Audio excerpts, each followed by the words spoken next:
Ouvir e escutar não são sinônimos. Você ouve com o ouvido, você escuta com o cérebro. Você já foi alguma vez num restaurante e pediu ao garçom para lhe trazer uma água com gás e ele lhe trouxe uma água sem gás? Ou você fez uma solicitação e ele lhe trouxe outra? Aquele garçom, naquele momento que ele recebeu o seu pedido, ele estava operando no nível 1.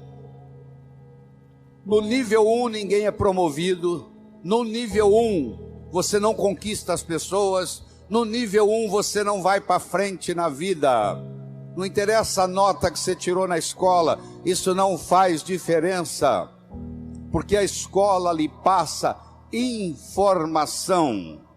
A vida lhe exige competência de ação. O que cai na prova não cai na vida.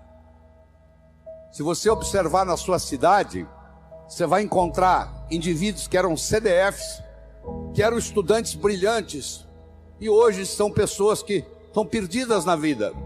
E você vai encontrar também pessoas que eram estudantes medíocres, e hoje são excelentes empresários, estão contribuindo para o bem-estar da comunidade.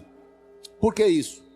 Porque esses segundos, eles sabem dialogar com o mundo, eles sabem dialogar com a sociedade, eles aprenderam, talvez até intuitivamente, o poder da comunicação.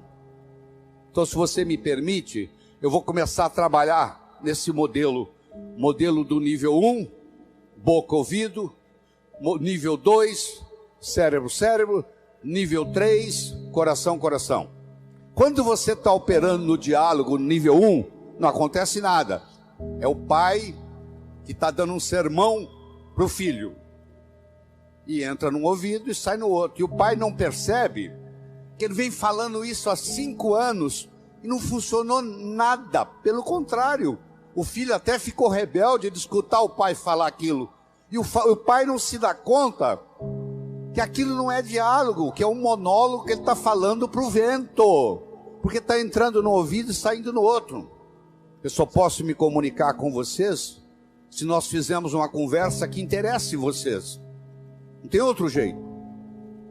No diálogo, na comunicação, nós temos que modificar um pouquinho aquela frase que você conhece. A frase é assim: faça aos outros o que você gostaria que fosse feito a você. A verdade não é bem essa. Faça aos outros o que os outros gostariam que fosse feito a eles.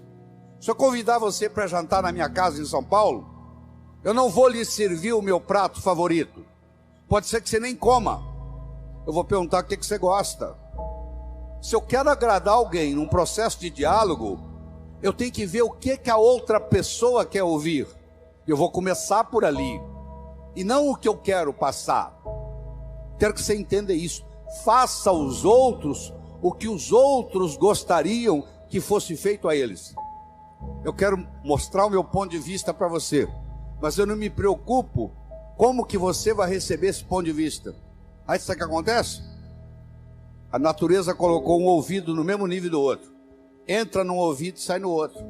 Aí não deixa de ser diálogo, passa a ser monólogo, porque não tem repercussão. Para esse diálogo se ocorrer, primeiro eu tenho que ter uma mensagem forte. Você só vai continuar me escutando se você estiver gostando da mensagem. Eu tenho que ter algo para poder passar para você. Essa é a mensagem. Segundo, nós temos que conversar de uma forma metafórica.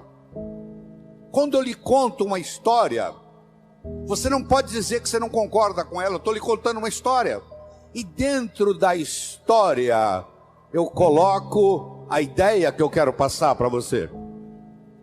Era uma vez um navio de alta prioridade, porque carregava ouro, e de repente o motor desse navio enguiçou, e o dono do navio disse: para, traga aqui o melhor mecânico da região. Eles trouxeram. Ele trabalhou um dia inteiro Não conseguiu consertar o motor, ele disse, para. Traga aqui o melhor engenheiro mecânico do país mais próximo. Eles trouxeram. Ele trabalhou 2 dias, não conseguiu consertar o navio. Ele disse, para.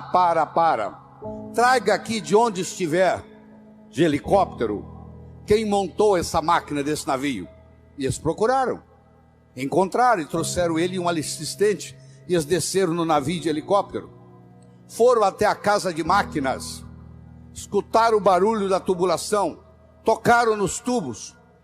E tinha uma válvulazinha vermelha num canto. E ele perguntou para o assistente dele, você tem um martelo? Tem, me empresta. Ele foi lá e pim! Ligue. Eles ligaram, tudo funcionou às mil maravilhas. Os 3 indivíduos que trabalharam, o primeiro que trabalhou 1 dia, o segundo que trabalhou 2 dias, e esse que deu a martelada na válvula, mandaram as suas respectivas contas. Quem trabalhou 1 dia, mandou uma conta de $100. Quem trabalhou 2 dias, mandou uma conta de $400, $200 por dia, porque ele havia trabalhado 2 dias e ele era mais sofisticado do que o outro. E quem deu a martelada, mandou uma conta de $10.000. O dono do navio falou, eu vou pagar, porque ele consertou o meu navio. Mas eu só pago com uma condição. Que ele mostre como é que ele chegou à conclusão de me cobrar $10.000. E ele mandou um bilhete para o dono do navio. Para dar a martelada, $1.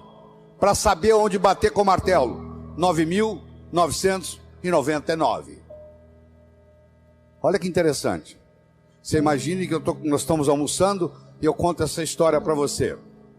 Aí nós estamos num diálogo, almoçando. Aí você vai para o seu escritório comigo e você está pensando em me contratar para ser seu consultor na sua empresa. E você pergunta assim, doutor Laí, qual é a sua remuneração? E eu falo um preço elevado. Ao invés de você falar é caro, você vai pensar assim, esse cara sabe onde bater com o martelo. Eu preparei o seu cérebro para escutar o meu diálogo com você. Através de quê? Através de uma história. Através de uma metáfora. A pessoa que sabe dialogar, ela conversa metaforicamente. O político que ganha a eleição é um contador de histórias. O padre que faz o sermão que agrada a todos é um contador de história. Porque quando você está contando uma história, a mente crítica baixa. Você conta a história e leva o que você quer levar junto da mensagem. E a mensagem entra na estrutura psicológica. Terceira coisa importante no diálogo é uma linguagem apropriada. Você já foi a um médico e o médico começa a usar aquela terminologia médica que só ele entende. E aí você volta e a sua família te pergunta, e aí, o que você tem? O que o médico falou? Ah, não entendi o que o médico falou. Esse médico não tem nada de inteligente. Ele tem que conversar numa linguagem que o paciente entenda. A própria Bíblia tem uma citação dizendo que se você não falar a linguagem de quem está lhe escutando, você está falando aos ares. E outra coisa importante é a percepção. Uma coisa é o que você está passando, a outra coisa é que o outro está captando. Ah, você é um vendedor? Sou. Você é um bom vendedor? Ótimo vendedor. E aí, você tem vendido bem? Não, tem vendido muito mal. Então você não é um bom vendedor. O aluno que diz que é bom aluno, ele tem que me mostrar um boletim bom. Eu não conheço bom aluno com boletim ruim. O mínimo que você tem que me mostrar como bom aluno são boas notas no boletim. Isso lhe caracteriza como bom aluno. Se você é vendedor e você não está vendendo o que você gostaria de vender, você vai me desculpar. A tecnologia, a abordagem que você está usando de vendas está sendo inadequada. Talvez a sua linguagem não está sendo apropriada, talvez a sua mensagem não está sendo forte o bastante, talvez você não esteja fazendo uso dos recursos da metáfora, das histórias. Semana passada teve um cliente aqui e eu falei para ele o seguinte: Aí você pode falar o que você quiser. Você está falando, você está contando para esse cliente que está na sua frente o que você fez com o cliente da semana passada, o que você falou para ele. Mas na realidade você está falando para esse escutar. Mas você usou o artifício metafórico de que você está falando para o outro. E quando você trabalha esse fenômeno do diálogo desse jeito, quando você termina, a pessoa se sente convidada a participar das suas ideias. Ela se sente, o filho, quando um pai sabe ter um diálogo com ele, quando termina o diálogo, o filho se sente convidado a experimentar o que o pai está falando para ver se dá certo. É um convite que ele recebe. Era uma vez um escritor que vivia à beira-mar. Ele tinha por costume caminhar na praia e à tarde e à noite ele escrevia. Uma manhã ele estava caminhando na praia e de longe ele avistou um jovem que dançava na areia. Aquilo despertou a curiosidade dele, ele se aproximou. Quando ele se aproximou, ele viu que o jovem não estava dançando. O jovem estava jogando coisas no oceano. Ele perguntou para o jovem: jovem, o que você está fazendo? O jovem respondeu: o sol está quente, a maré está baixa, essas estrelas do mar estão morrendo desidratadas aqui, eu estou jogando-as de volta ao oceano. Aí o escritor olhou para o jovem e disse: jovem, será que você não entende? Existem centenas e centenas e centenas de quilômetros de praia, centenas de milhares de estrelas do mar na areia. Você jogar uma ou outra de volta no oceano, no total não vai fazer diferença nenhuma. O jovem pegou uma estrela do mar, jogou no oceano, olhou para o escritor e disse: para essa eu fiz diferença. O escritor foi para casa. Naquela tarde ele não conseguiu escrever. Naquela noite ele não conseguiu dormir. Na manhã seguinte ele levantou-se, juntou o jovem e os dois juntos começaram a jogar estrelas do mar de volta ao oceano. Eu estou conversando com vocês, que essa conversa vai ter. Se vai entrar no ouvido, se vai sair no outro, se você achar que eu estou errado, etc. Mas eu vou dizer uma coisa: se fez diferença para um de vocês, já valeu a pena.